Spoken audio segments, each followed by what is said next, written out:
Do you dare to make a super-developed hive using 2 queens with 2 nuclei? Today, in Beekeeping Without Borders, we will talk about the core system.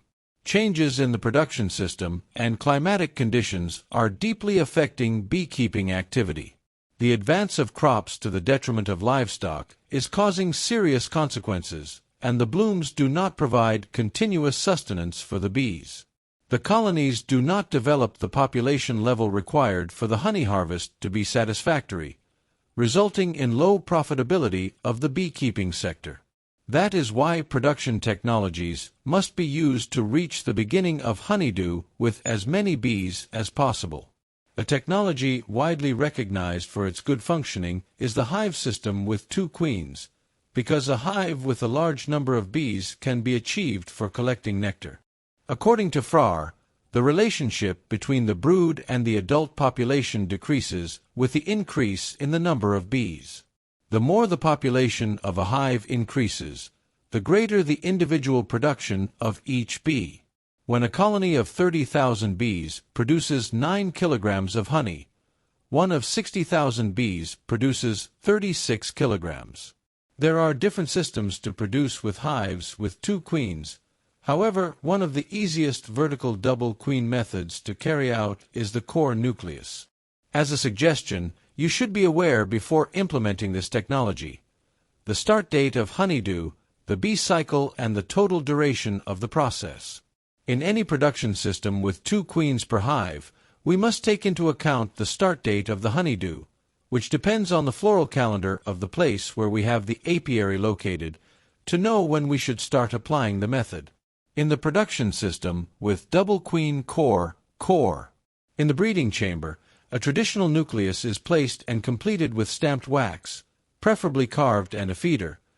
Then a double mesh mosquito net is placed, and above it the other nucleus of 4 or 5 frames of bees, and at least 3 frames of breeding, and the remaining frames of stamped wax, and 1 or 2 frames of capped honey. The upper core will have its outlet at the back, thus leaving the lower and upper outlets opposite. Remember that the boxes in the upper chamber must be oriented the same way they were. This way we do not alter the order of the colony. Food is of utmost importance both below and above. Energy and protein nutrition should be considered the same as any core. As for visits to the apiary, they should be every 15 days at most. Management must be in a compressed manner, using a frame feeder as a chamber splitter, forcing the bees to maintain close contact with the reserves. A frame with capped honey is placed against one of the sides of the breeding chamber, then the brood frames, and finally the remaining ones with stamped wax carved in the lower chamber, and in the second chamber, where the second queen is, the remaining frames must be unworked stamped wax. Once our double queen hives have developed and require space, this must be provided individually. Supers can be added indifferently in both the lower and upper chambers. If we wish to save one of the 2 queens instead of eliminating each other, we remove one with a brood box and form a nucleus which must be removed from the apiary. Then in the lower brood chamber, we will place 10 brood frames together with the queen. On it we will place an exclusion grid and the remaining brood frames that we will place in the next super on the exclusion grid. It is very important to place 2 or 3 more supers on this hive, due to its strong impact on the nectar intake that our numerous workers will produce. In conclusion, we can highlight a significant increase in the development of brood and bees in double queen systems compared to the traditional system, due to the synergy caused by the union of 2 colonies.